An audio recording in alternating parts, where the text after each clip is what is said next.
है तो अस्सलाम वालेकुम। उम्मीद करता हूँ कि आप सब खैरियत से होंगे। छोटी सी एक वीडियो बना रहा हूँ। वीडियो बनाने का मकसद ये है कि हमने वैक्सीनेशन की रजिस्ट्रेशन करवाई थी मेरी मिसेज़ को। जो वैक्सीन है वो कल उनको बुलाया हुआ है, सुबह आ जाएंगी, वो वैक्सीन लगवा लेंगी। और मैंने भी रजिस्ट्रेशन की थी। असल में मैंने रजिस्ट्रेशन लेट की थी, यानी कि मिसेज़ के बाद मैंने अपनी रजिस्ट्रेशन की थी, यानी कि काफ़ी दिन बाद की थी। तो अभी तक मुझे कोई मैसेज नहीं आया कि मैंने कब जाकर लगवानी है, लेकिन मिसेज़ को मैसेज आ गया, वो सुबह जाके वैक्सीन लगवा रही हैं। तो कल मैं वीलॉग भी वो बना दूंगा जिस जहाँ पे हम जाएंगे वैक्सीन लगवाने, वो वहाँ पे जो भी सारा सिस्टम है वो आप लोगों के साथ शेयर कर दिया जाएगा। तो अभी यही है कि आप लोग बस दुआ करना कि वैक्सीन के बाद सब खैर करिए। तो क्योंकि यहाँ पे कुछ चंद केसेस चंद हैं, वो ज़्यादा नहीं है, चंद केसेस है, 0 पॉइंट कह सकते हैं 0.0001 के कुछ लोग यहाँ पे वैक्सीन लगवाने की वजह से जिनकी डेथ हो गई है।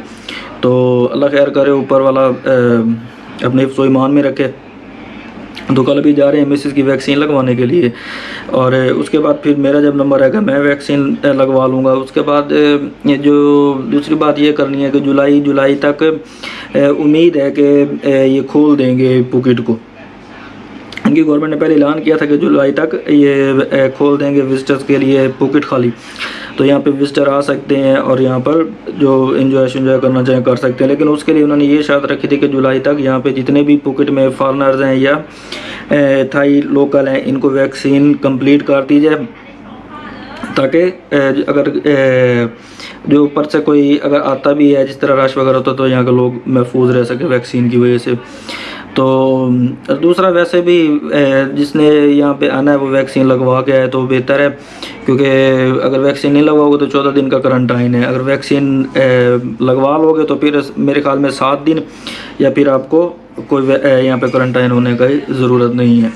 तो ये तो अभी जुलाई में रिपोर्ट आएगी, देखते हैं क्या होता है क्या नहीं, क्योंकि ख़बर कभी चेंज हो जाती है, कभी कुछ आती है, कभी कुछ खबर आती है। तो ये एक छोटी सी वीडियो थी आप लोगों के साथ मैंने शेयर की है। अभी कल जाएंगे, जाके वैक्सीन लगवाते हैं, देखते हैं वहाँ पे क्या सिस्टम है, क्योंकि पुकेट तो इस टाइम बिल्कुल ही डेड हुआ पड़ा ना। यहाँ पे कोई काम है ही नहीं, ठीक है ना। जितने भी हैं सारे के सारे कारोबार इस टाइम यहाँ पे तबाह बर्बाद हुए पड़े। और बैंकॉक का ये है कि बैंकॉक में फिर भी कोई बंदा अपना सर्कट चला ही लेता है, कोई छोटा मोटा कोई काम बंदा स्टार्ट कर ले तो वो बंदा वहाँ पे कोई ना कोई अपना ख़र्चा पानी निकाल लेता है। लेकिन ये पुकेट की यहाँ की आबादी को नहीं, मैं आपको बता रहा हूँ कि यहाँ पे 1.2 मिलियन इनकी आबादी है, और उसमें से भी कुछ वैसे पुकेट से बाहर गए हुए हैं और कुछ यहाँ पे हैं, यानी कि इतनी ख़ास आबादी नहीं है पुकेट की।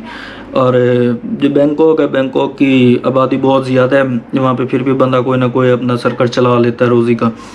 तो अभी जिस तरह मैं यहाँ पे पुकेट में रह रहा हूँ तकरीबन, मुझे 2 साल से कोरोना, 2 साल से मैं घर ही बैठा हूँ, कोई काम नहीं, कोई धंधा नहीं, फारिग बैठा हूँ। तो अभी यही है कि अब वैक्सीनेशन हो जाए और इसके बाद दुआ करते हैं कि जुलाई तक ये पुकेट को खोल दें और यहाँ के हालात नॉर्मल हो। तो आप लोगों से यही दुआ की अपील है कि दुआ करिए। और एक लोगों से आपसे यही रिक्वेस्ट है, मैंने आप लोगों से कभी इतना नहीं कहा, लेकिन आज मैं कह रहा हूँ कि यार वीडियो को पूरा वॉच किया करें, और वीडियो को वॉच करने के बाद लाइक और नीचे कमेंट्स ज़रूरी दे दिया करें। क्योंकि आप देखोगे मैंने पीछे से अंदर से कुछ अर्से से मैंने वो वीडियो बनानी छोड़ दी थी, इसी वजह से आप लोग देखते हैं नीचे लाइक या कमेंट जिस तरह भी है। अगर मैं अंदर कोई वीडियो में कोई गलती करता हूं तो आप मुझे बताएं, ताकि आप मुझे बताएंगे तो मैं उसको सही कर सकूंगा। अगर मैं उसको आप मुझे बताएंगे नहीं तो मैं उसको सही नहीं कर सकता। तो लाजमी आप नीचे कमेंट्स में मुझे बताया करें अगर कोई गलती कोताही होती है। और दूसरी बात, अगर आप में से किसी लोगों को कोई बात मेरी बुरी लगती है तो आप मुझे माफ़ कर दिया करें, बड़ा भाई छोटा भाई समझ के। और बाकी वीडियो में आपके साथ जिस तरह मैंने आपको कहा था रेगुलर आती रहेंगी, वीडियो मेरी रेगुलर आ रही हैं, तो इंशाल्लाह आगे भी आती रहेंगी। तो बस अपनी दुआओं में याद रखिएगा। टेक केयर, बाय बाय, अल्लाह हाफिज़।